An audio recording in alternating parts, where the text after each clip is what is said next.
Hello and welcome to One United. My name is Paritosh Joshi, and along with me are Wali Siddiqui and Anshuman Joshi, talking about Manchester United and the rich vein of form in pre-season. Ten Hag's tactics, Manchester United, the transfer delay of Frankie De Jong, the arrival of Christian Eriksen, uh, and also how the boys are playing.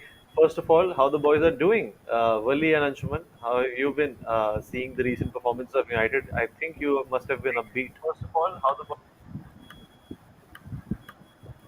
Well, okay, so talking about how the boys have been playing, well, I've been deeply impressed by them. First and foremost, I'm enjoying my football. Like I've said, that's been my prime. It's been the primary need of the hour for me as a Manchester United fan, and it's actually quite weird because this is the very first time that I'm actually excited for preseason games. I'm actually anticipating them, and I'm watching them from minute 0 to 90. And what I'm seeing so far in the three games has been mighty impressive. Yes, you could say that it's just preseason, but you could also look at the blueprint from zero to Eriksen nine? Hag and the boys And what I'm seeing and so definitely say that they've got a plan in mind. They're executing that plan. There are definitely some mistakes here and there. Obviously, it's not perfected till now, and obviously, the velocity and the ferocity of the Premier League would be completely different. But yes, we definitely can see something over here.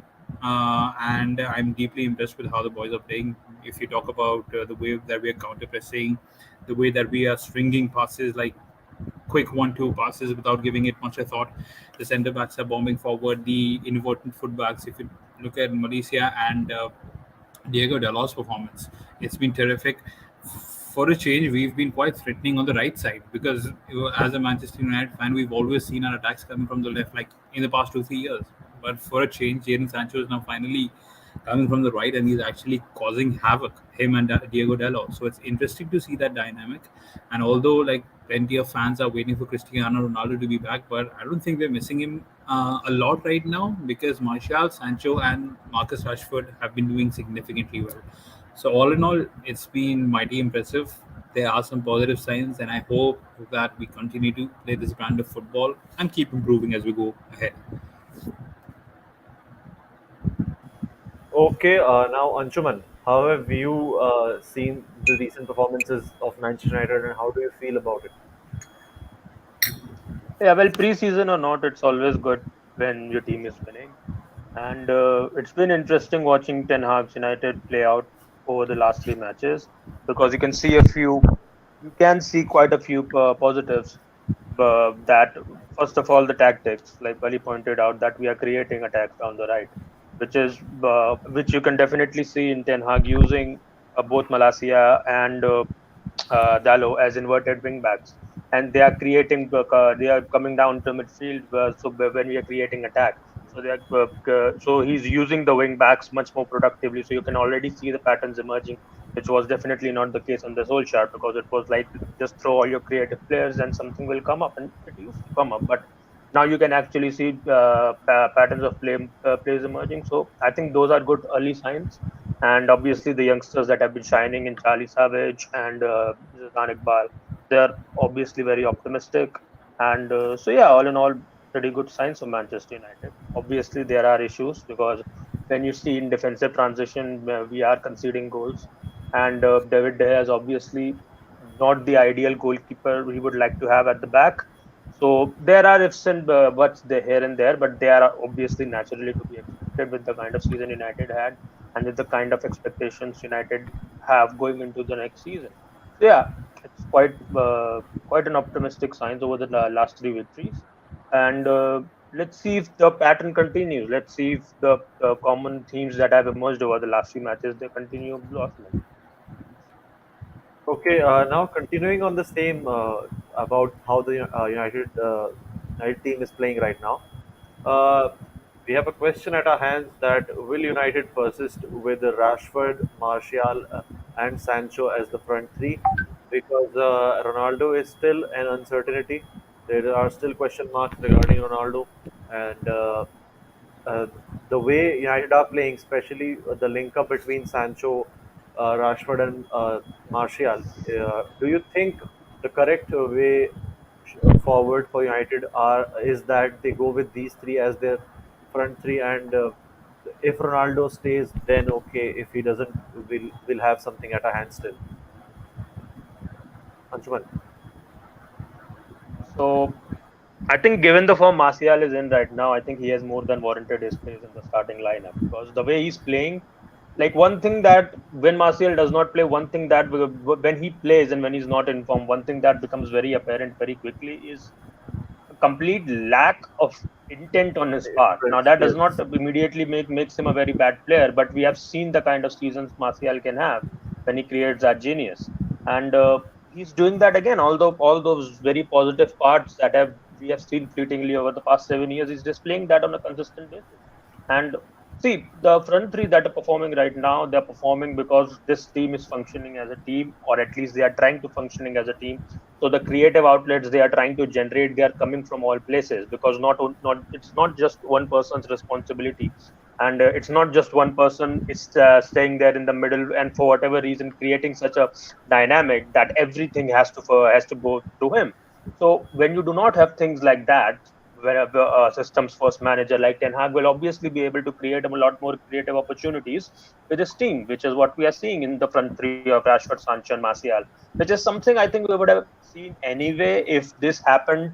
If Sancho arrived the season he was actually expected to arrive for a long time, we would have seen this under Solskjaer as well. But by the time Sancho did arrive, the complete dynamic of the team had changed because Cristiano had arrived. So the whole expectations from Sancho, his whole position in the team, and the dynamic of his arrival, because he was supposed to be the big buy, and obviously no one can be the big buy if Cristiano comes along.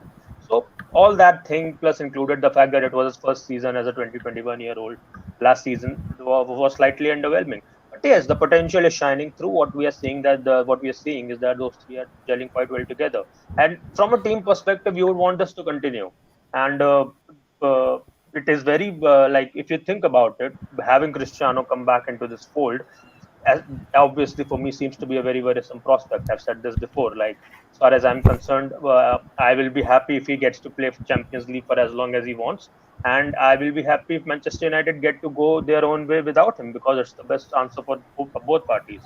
So yeah, let's see what happens because he has started training on himself, Cristiano, and but we are seeing Manchester United intent. We are seeing Manchester United trying to work as a team, which is important because at the end of the day, this is a team sport. We are also seeing a complete lack of interest from other parties who are no longer interested in buying Cristiano. So all of these indicators are also there, and they are all telling you that the current signs that United are showing, this is the right tools we have at our disposal at the moment to build the foundations on because the whole thing needs to be rebuilt from the ground up. So yeah, I would want this to continue. Okay, Wali, what are your thoughts about the whole situation regarding United to persist with Rashford, Sancho, and Martial? It'll be interesting to see if we persist with them because if Ronaldo stays, there's no way in hell that he won't be starting majority of the games for United. Like that's a given. Um, but as per like the reports that we've been hearing, it seems clear as day that Ronaldo wants to leave. And although Ronaldo, even if you look at last season when he was available for Juventus, he did play one game for them in the Serie A. I think he scored the winner or something as well. And the next day there were reports that he's leaving, and the day after that he joined Manchester United. So he's on the move. Even if you think that he's going to play one, or even if you think that he's going to be available for the Premier League, I don't think there won't be any doubt that he'll leave. And he definitely wants to play Champions League. And we all know that George Mendes has been pushing for this move for quite a while now. So I think if in the grand scheme of things, like if we do have these three, I don't think I would be too disappointed with it because we're in a transitional phase right now. Our expectations are minimal. We want our brand of football to look really good, and we want to challenge at least. And by challenge, I mean not for the title, but at least be there in the top four. That is something which I want. So if you take it from a transitional point of view, then I think if Ronaldo does leave, that gives us the opportunity to sign Anthony from Ajax. That's a possibility. If he comes in, then I think that's a decent replacement. You would say. Obviously, no one can match the caliber of Cristiano Ronaldo. But in terms of the system, I think Anthony might do a decent, might do something decent for United. And as far as what we've seen, Rashford, Martial, and Sancho, they've been linking up quite well. and it's impressive to be very honest. Even if you look at that second goal, it was a thing of beauty because we played it out from the back, and that is a goal which I usually do not associate with Manchester United. Yeah. It was basically Barcelona of 08-09, and that was amazing to watch. Van So de yeah, Beek's vision for Rashford at the last pass was also great. exactly. Yeah, like if you look at it, it completely started from David De Gea, then it went to Bruno, who passed it to no, it was a long ball to Martial. He collected it, gave it to Sancho, uh, and then there was a dummy or something like that, and it was amazing to watch. I'm gonna watch it over and over again. So yeah, I'm happy, and this gives me that kind of optimism that basically Greenwood, Rashford, and Martial did give. And it's quite unfortunate what happened to Greenwood, but we all know Sancho is. I think he's much more talented. To be very honest, he can play on the left, he can play on the right, and he has that vision, that creativity. I think Greenwood was a little one-dimensional. He went for goal more often than not. So Sancho is diversified in that sense. So yes, I'm excited for these three. And if Ronaldo does leave, it'll definitely hurt me to an extent. But yeah, it was expected. If he won't make it for the Champions League, and even if you look at the system that we need, I think Ronaldo might not do as well as these three might. Possibly that might be the case. So yeah, I think these three might be like the ideal scenario for us next season. Yeah, that could be a huge possibility. So we'll have to wait and see how things go along. Uh, for me, right now, the situation as it stands, Cristiano Ronaldo, if he stays, I think Ten Hag can fit him in his system. But if he doesn't, it's fine by me as well because we'll have a proper system with no one player in focus to be supplied towards. Because if Ronaldo plays in your team, your whole focus is to get the ball to Ronaldo. Whereas in this system, what we are seeing is that there are multiple outlets for the play, so that is also good. We should have multiple outlets, and in the modern game, it requires us to play a certain way where the output are more, and there are variables to the game because you can't rely on one or two players to to get you the goals throughout the season. Okay. Moving on from this, Christian Eriksen has been announced officially, and that is one transfer that is proving to Manchester United fans that players still want to come here. Although Christian Eriksen might have had his other options, but because of Ten Hag and because of the style of play that he is promising, there are still players who want to play under him. But that is not the case with Frankie De Jong. We'll come to the Frankie De Jong transfer frustration and all of that. But what I want to get to is Christian Eriksen first. Do you think he'll come in handy if FDG transfer fails? Because that is something we should be talking about because it is very likely that Frankie De Jong might never come. We have seen that previously with many players. We have seen that with Jadon Sancho, how the whole transfer saga went on for a year or more than that. So, do you think this will provide United with the similar kind of player in Christian Eriksen, which they are looking for in Frankie De Jong, or do you think Frankie De Jong is a must for United right now, Wally? Frankie De Jong is an absolute must. Like if you ask me, like we need to have him because he's like that one player who will definitely thrive in this system. Because you've already seen that Rick Ten Hag has emphasized on being proactive, and the one thing that I've seen in Eric Ten Hag's play is that we are recycling the ball quite well. Like if the opponents get the ball, we're immediately there to get it back, and the play keeps on ticking. So you need one player in midfield who's able to distribute the ball here and there, who's able to spray the passes. Right now, we do not have that person. McTominay, you saw that in the first half, he was a little. He wasn't actually doing quite well, as a result of which Donny van de Beek had to come in place of him.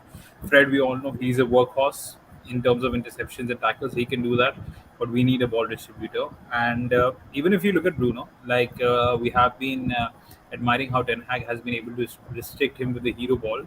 But on certain occasions, when he's not being able to go with his long range shoots or those crazy through balls, he might seem limited on certain occasions, which is why I feel that Christian Eriksen might be technically a player who might be able to fit in to this system. Because Bruno Fernandes, be it Bruno, be it any other playmaker for that matter, who might be featuring at number 10, I think Eriksen will add the pressure.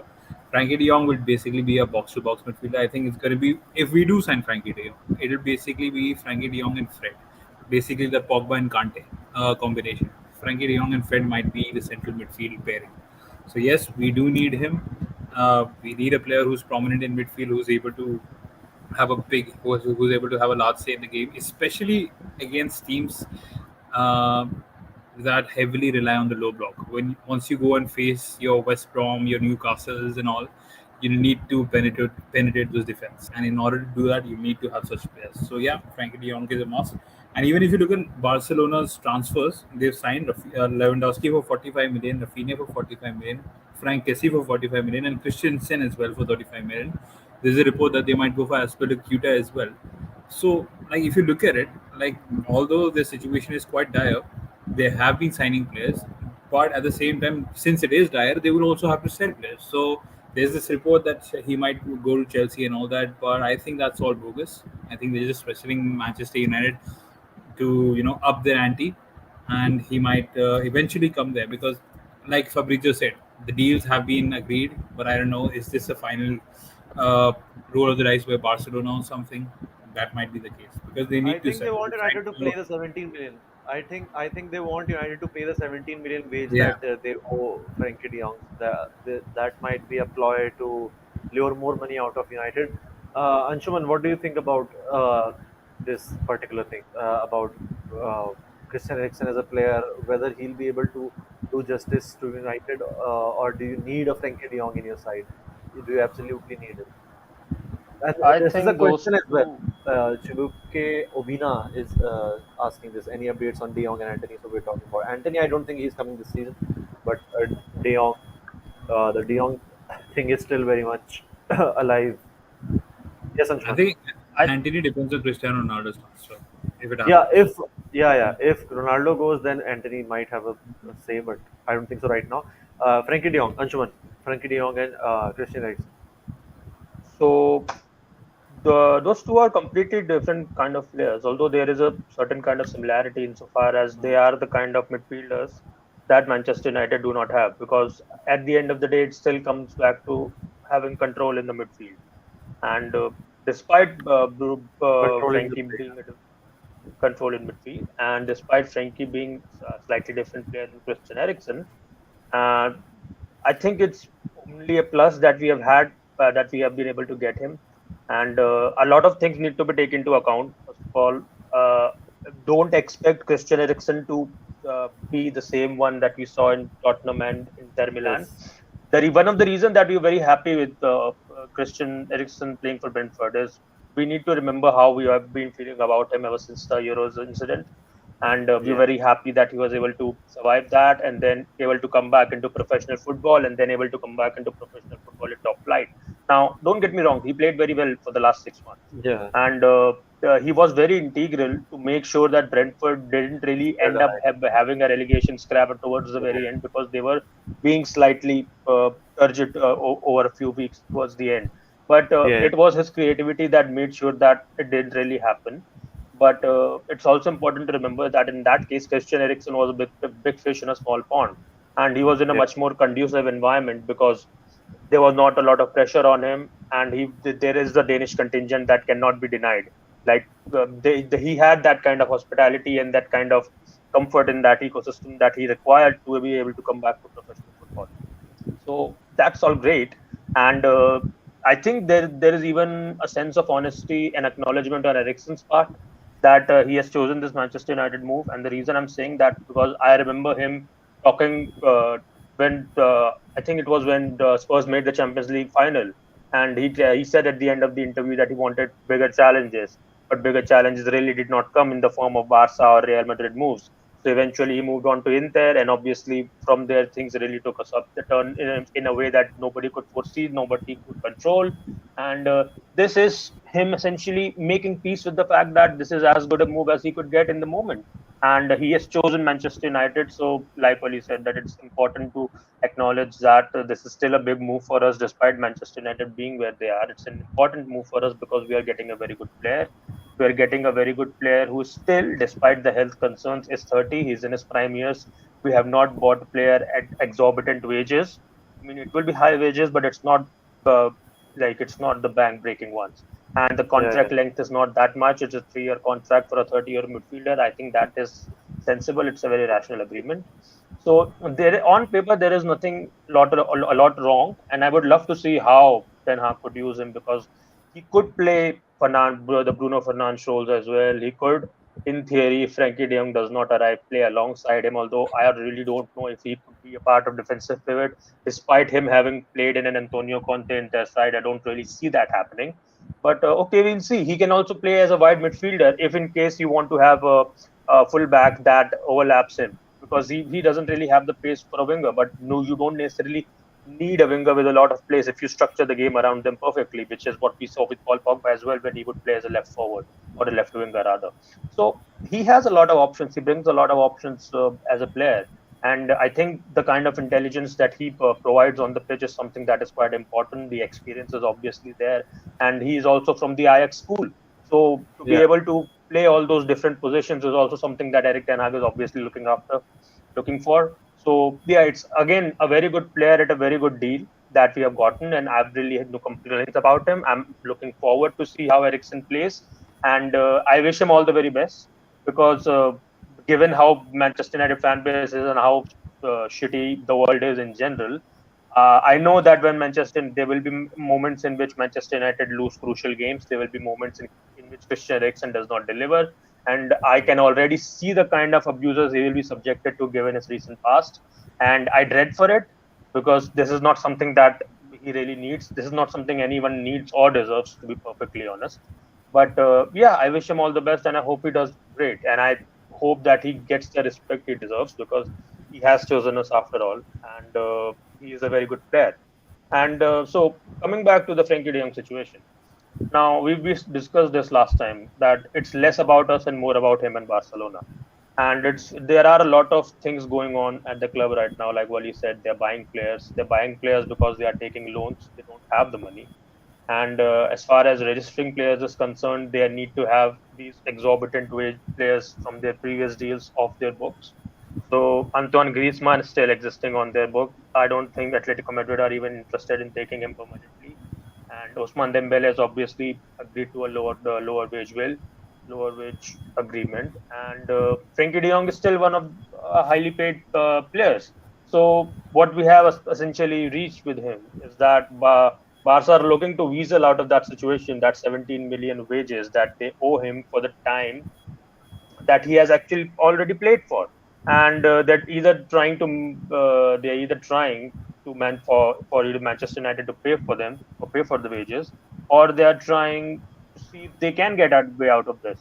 And if they are able to, then it sets a very bad precedent for Barcelona because there are a lot of players that have taken wage cuts, and Barca what essentially have been doing is they are taking money not only from money lenders, they are also asking their players to just do that out of goodness of their hearts. Now, but because of the political involvement, there are a lot of players at the club who will happily make that kind of compromise for future returns and future positions of power at the club because the likes of Gerard Piqué, Sergio Roberto, Sergio Busquets, these are the kind of players who are born and bred Catalans. So mm, they are going to stick around the club for long after their retirement. So it's understandable on their part to be able to do that.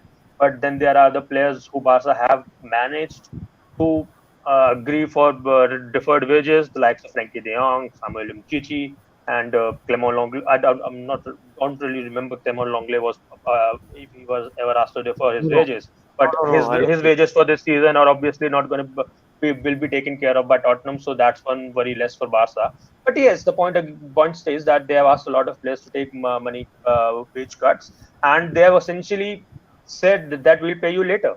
And this is one instant in which that later has arrived at a time when Barca don't have the money, and this is what they're hoping for. This is what what essentially they're thinking is by the time the money lenders actually come calling, we somehow are able to generate that kind of revenue again. And it's a it's the kind of punt that Barca took in the long run over the last decade as well. It did not work out for them, and again, in the name of posturing, they are having to do that all over again.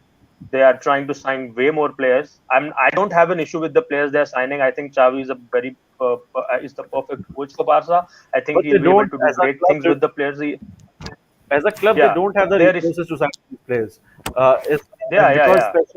especially what is known and what is in public is that they need to sell Frankie De Jong. It's not about them wanting to sell Frankie De Jong. They need to sell Frankie De Jong because after that they are willing to go for Bernardo Silva.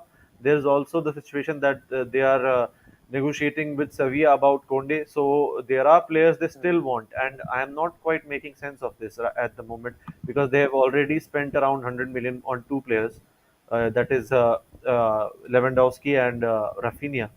And although they The transfer fees is not that much of a problem because they took a 500 million euro loan from Goldman Sachs for this very same thing last in the January. So is that is the not an issue. They can spend as much money as they it, want on them it, because this is the loan they took. The they'll not be wages able is to the register issue. these players.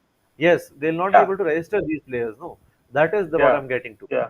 Because it's not only Hmm. about the transfer money; it's also about the wage bill that the exorbitant wage bill that they have collected over the years, and they have to make sure that it cuts down. And for that to happen, they'll have to let go of Frankie De Jong. But Frankie De Jong, they owe 17 million this year, and even if he doesn't get 17 million, I think he'll go.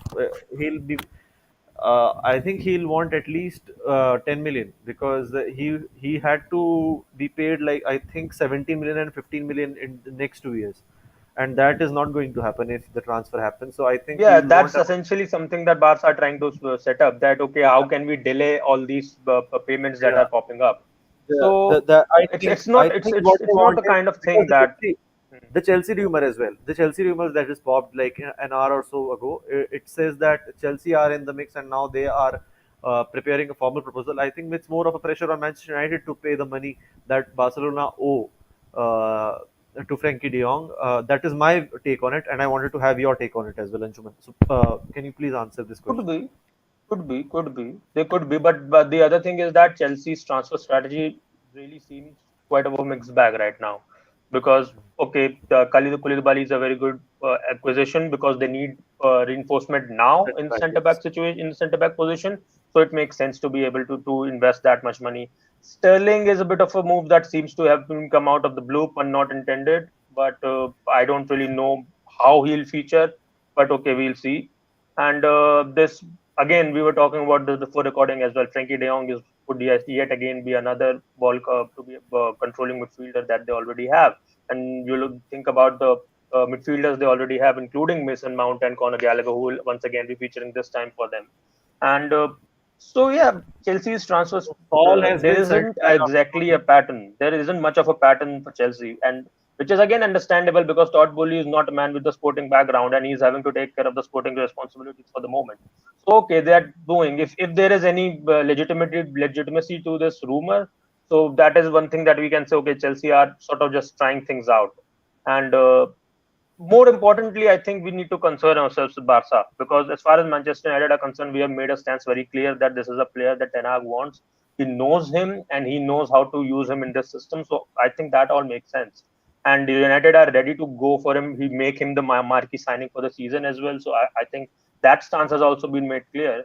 The Barca's situation is that they need him off his bill, but they can't say that openly. They cannot come out and say we are broke as fuck and we just need to get this off because that's what they're trying to do. They're trying to pose themselves as a big club who has everything under control, and a lot of the signings that they're making are also coming off as overcompensation for the whole thing because Yeah. Laporta's responsibility. It I looks understand like that it. it looks like they're also portraying an image to the banks and the lenders as well because they need to portray that everything is under control and we are still signing players. We're still a big club, so we'll be able to give you the money. I think it's more Yeah, of I like mean, making statements around not only the footballing statements but the financial statements as well. yeah, I mean, Barca is a very politically embroiled club. That is not something that is much of a secret. But again, this is the whole thing that creates a lot of turmoil for them. And right now, what Joan Laporta essentially ascended to this presidency once again by telling everyone that he'll be able to keep Messi on board, which he did. Mm. Messi was convinced at the end of the day to want to be sticking around. He was ready to take whatever was legally available for him. But again, Joan Laporta at the end of the day was hoping that La Liga would just allow him to keep Messi, and Javier Tebas put a step down. He just wouldn't let that happen. and that's how they lost Messi. So that was a big let down for Joan Laporta, because that was one of the most important things that he said he would do, and he completely failed. And the way he failed was also like not really adequate. But again, Messi is the kind of a component of the Barca structure that eventually was going to become a problem for them, and that's how they had set him up from the get go. So they had their good time, and now they had to face with the consequences, and they prepared themselves for it very badly. But again, Xavi has come back. The football seems to be taking shape. Barca's on pitch, as far as Barca's on pitch problems are concerned, their biggest concern is how to replace Sergi Busquets. That's the only biggest concern they have. Otherwise, they are quite decent. They are quite well put off. They are otherwise all of their other worries lie off the pitch as to what happens when the money that we have lended, when the dues are up, because Barca don't have a plan. And I don't think we should be giving them the benefit of the doubt as well, because when they were spending 140 on Dembele and 120 on Griezmann and buying all these players, we just thought, okay, nobody's stupid at this level that they're operating at. But turns out, after everything that we have seen over the past 2 seasons with the whole Super League fiasco, people operating these organizations are actually at the end of the day very stupid. So Barca are doing a lot of things to make sure that they can keep that image of, okay, we are still a big deal, but they keep selling part of the of their club. Their what essentially would have been considered sacrilege, like even a decade ago, like having weddings Yeah. at Camp Nou. I mean, look, I, nothing it, wrong with it. I was Brilliant talking venue to and a Real everything. Madrid fan. I was talking to a Hmm. Real Madrid fan, and he was saying there's not much time before they start a catering service as well to fit the Hmm. wages of their players. And I found if it if really it funny. if it generates the revenue, they will do it, Yeah, because they'll that's do the it. whole They'll do thing. it. They are not generating enough. They're not generating enough revenue. COVID has certainly made things worse, but Barca's situation would have gone to the dogs even without COVID. So that's how bad things are for them. So yeah, it just boils down to But frankly having to still, deal with Barca. I don't think I don't think they anticipated everything to come crashing down, like COVID and Messi also going, because Messi was a huge part of their brand and how they made their money regarding the sponsorships and uh, the fans coming to the stadium, everything that they were not Yeah, I anticipating it. mean, I I think remember the words that. they still would have been in a better place. Although they were still very bad in their planning, but they wouldn't have been this bad that almost bankruptcy पे वाला हुई थी वैसा. I think Like also them overpaying certain players as well as not performing much in Yeah, European मतलब वो competitions. थोड़ा they've stupid है, overpaid but everyone. They've Hmm. overpaid everyone, assuming that they will be able to keep generating that revenue. And And also I I keeping in remember the mind, mean, words with, huh? also yeah, keeping in mind that they haven't been successful in Europe for quite some time now. They've been quite some choking time. out, while their arch rivals have been racking up European trophies. So that also puts Yeah, in a That negative also impact takes on its them. toll. Yeah, So true, Anshuman, you true. were yeah, saying you were saying Yeah, something. I was just like thinking about Messi's word that he used when he had that interview with Goal, that Barca haven't had a plan for years. And it's important to keep those things in mind, because Barca have tried to plan with a lot of short-sightedness over the last 5 6 years, which has brought them to this position. And right now, once again, they are selling their future to make sure that their presence is viable. It's understandable, and to a certain degree, it's encouraged. So, to a certain degree, you could make sense. Okay, you're taking a 1.5 billion loan for this theater, for this theme park project that you are generating at the club. I think it's understandable because it will generate revenue in the long term. You are taking 500 million euros loan on it to be able to generate the kind of liquidity you want in the market. So you're buying off players. Again, that makes sense. But you are stuffing your squad by players that in the long term will not help you out, and you are not able to shed off all of these wages that you have. So you are essentially creating a hodgepodge that is become that seems like overcompensation at this point. Like a lot of players that they are getting, there is a very good argument to be said that okay, you could do without them for a while, because it's okay. You need to be competitive, but you also need to think in the long run. Barca need to exist for 20 years from now. Otherwise, what is the point of going out in a blaze of glory? So that is something that I think only time will tell.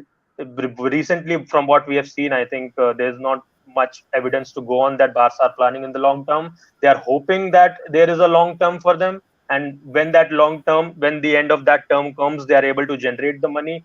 It's a very big gamble that they have taken, and for their sake and for the sake of football, I hope it comes true. But I think people would love to see a house on fire, because everyone does. We are Manchester United Everybody fans. does. We know that better than anyone. So yeah, Everybody does. see the for Frankie De Jong situation could become a problem for Barca, because if they are somehow able to legally weasel their way out of this, if they are able to get themselves away from having to give Frankie De Jong that money, then it becomes a problem, because players will start asking questions, because a lot of players at the club who have taken those wage cuts, apart from the apart from your Catalan, how should I put this diplomatically? Faithful. Like Cattle your faithful. allies, but let's say there's the players who have gone around the club and who will stay part of the club. Who Apart will from stay? that, also there are a lot of players who have taken those Almost cuts. So everybody. they will ask, Everybody. yeah, Almost they will start everybody. asking questions like, if we are not going to get this money, what are we staying here for? Because up until to a certain point, you could say, okay, these guys are getting a lot of money, so okay, Even they want to stay. even with If even with the new contracts that they have done with Dembele Mhm. and who was the other player that they recently had an agreement with? Who was the other player that they renewed the contract of? One was Usman Dembele and one other player that renewed his contract. Was it Pedri? Pedri had a new contract proposal. Who was it?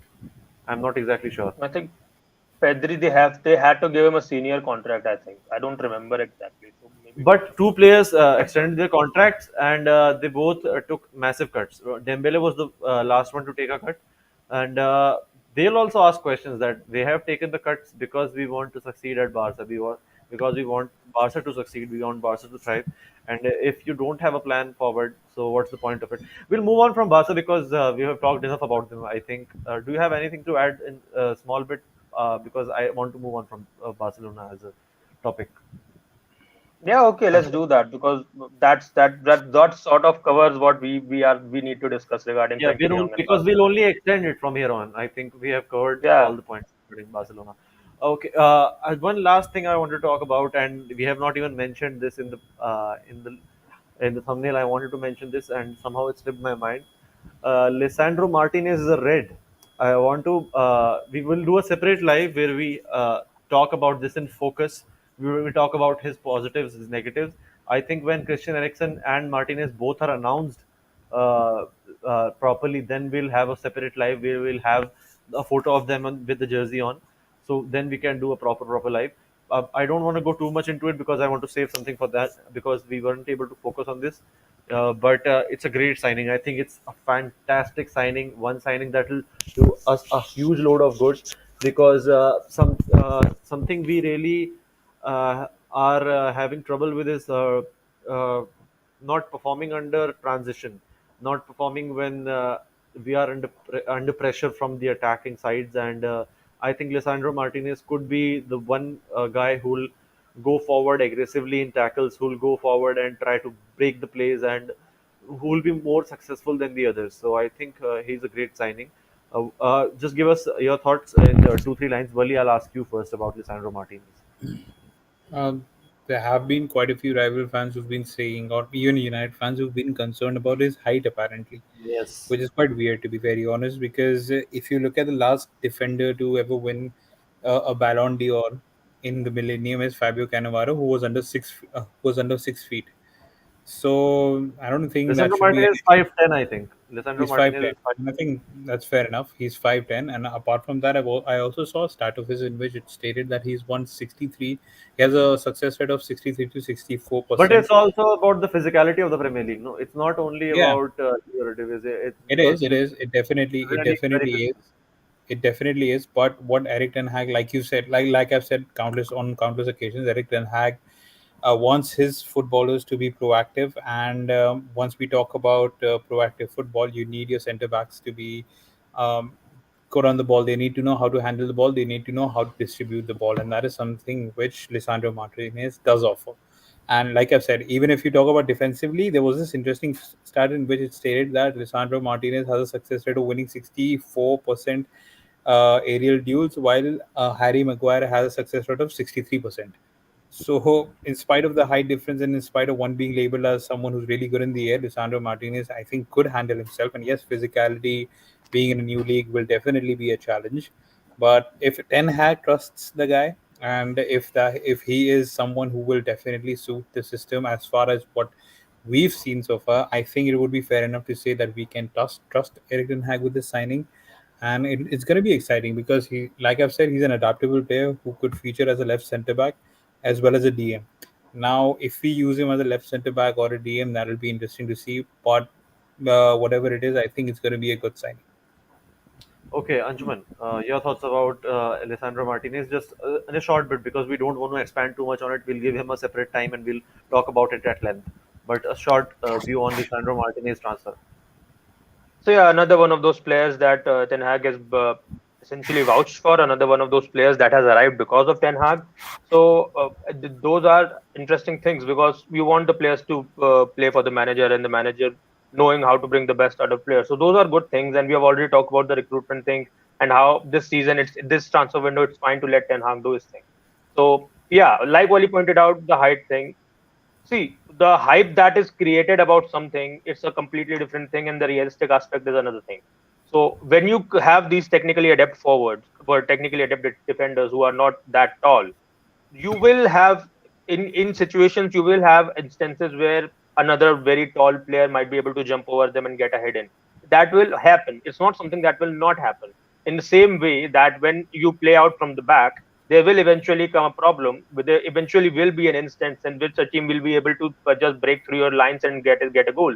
The question is the what the positives are, what the strengths are. Are you able to use them to succeed in the long term? And that is what we need to consider ourselves here.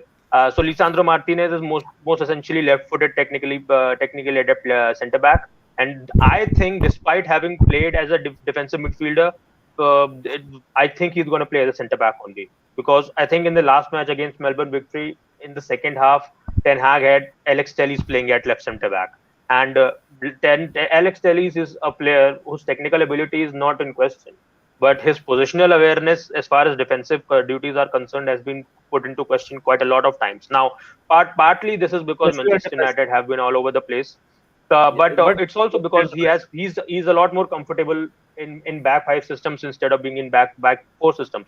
But the fact that he was able to do a pretty decent job, again, preseason, easy team, everything, but he was able to do a pretty decent job as a left-sided centre back.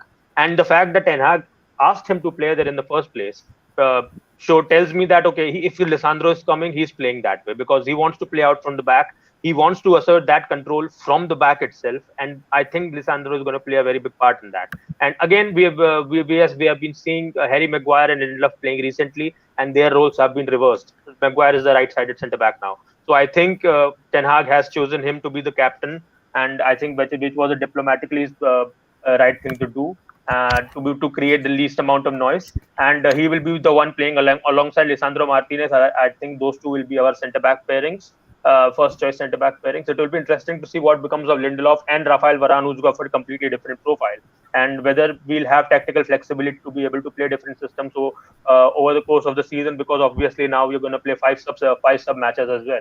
So all of those things are very interesting. But yes, another one of those players who has arrived because of Ten Hag, another one of those players who Ten Hag knows inside out. And much like Frankie De Jong, if he ever comes, we now have a player who Ten Hag knows how to use. And so it's important for him to be able to, if he wants to implement a system, if he wants to implement a system quick, it's important for him to have players that he knows. So at least he have those fixed points, so he knows okay what this player is about, so I can build the team according to that. So these fixed points for Ten Hag, I think that is very important. And Lisandro Martinez having one in defense is quite important for him. So I think that is a very good signing. Again, whether it will turn out to be an overpriced one is something we'll see down the line, obviously. But yes, from a on paper point of view, from a technical aspect, given the way Ten Hag wants to play and given the way Ten Hag knows him from his time at Ajax, I think it's a very good signing, and he will be playing at centre back. And yeah, let's see how control we are able to exert I in the think league next season. you were talking about different systems, and I think we'll need to adapt to different systems because there'll be a huge gap for the World Cup in the middle of the season, I hope we and do. I hope we do. for that reason there'll be a run of weeks where we'll have 3 games in a week, we'll have 2 games in a week, and that is going to be the tail of this season. So I think we'll need to play more games very quickly, and that is why we're going to need two different systems because we'll have different players who play different profiles, and we'll have to have them play in the in the playing 11 of the first team. So I think we'll have to wait and see. We'll talk more about Martinez. I will talk more about Eriksen. We'll talk more about Frankie De Jong if he comes. We'll have a proper live session. We will talk about Lisandro Martinez in particular. And I think for now, this is what we came here for. We came here for Frankie De Jong. We came here for United, and I think we have covered. Any final thoughts, Wally? Well, no, not so much. I'm just like I said, for the very first time, like after a really long while, I've been enjoying us play football. It's been positive, proactive football, high Finally, pressing. we are not in pain after watching a team. After Yeah, watching a yeah, team, we are you not. We know, don't have our heart racing. Like, what the hell are these guys doing? exactly. We don't have high Usually, BP. That is good. usually we're really interested in preseason games, but for the very first time, I'm actually looking forward to it. And the next one is on Sunday against, or Saturday. Sorry, it's on Saturday against Steven Gerrard's Aston Villa. So that's also going to be a good game because Aston Villa are a good team as well. Crystal Palace has also been a bogey team. We beat them quite easily. So, let's just see what happens, and let's just hope we keep the momentum going. Anshuman, आखिरी कुछ आपके पास शब्द है हमारे लिए? Not related to Manchester United per se, but I just want to say that thoughts and prayers with Sebastian Haller and his family because he has Yes. recently been diagnosed with testicle tumor, and I hope he makes a speedy recovery for his and his family's sake. And I hope to see him soon on the football pitch. Yeah, our thoughts and prayers are with Sebastian and his family, and we hope that everything goes on well. Whether he's going for a surgery, whether the treatment, whatever he's going forward with, I hope everything comes true and he's able to get back to football, get back to his family, enjoy his life normally as soon as possible. I think that is it from our side at One United. If you have any questions, this is the final call because we are going to go off live. There are a certain number of people watching us. If you have any comments for us, we can pick them up right now. Uh, I'll give like a minute or so, then we'll call it off. Uh, Also, अभी guys, do तक follow us on Twitter and Instagram. And yeah, yeah, we'll have some content for you as well there. तो अभी live देख रहे हो तो जाके you can also subscribe, and you can also follow the Twitter handles and Instagram. Everything is down linked down below in the description, so you can get the information from there. I think that's it. Nobody's asking anything. Yeah, I think that's it from our side at One United. It's me, Parthos Joshi, Wali Siddiqui, and Anshuman Joshi signing off. See you really, really soon with new Manchester United news and more about the players. See you.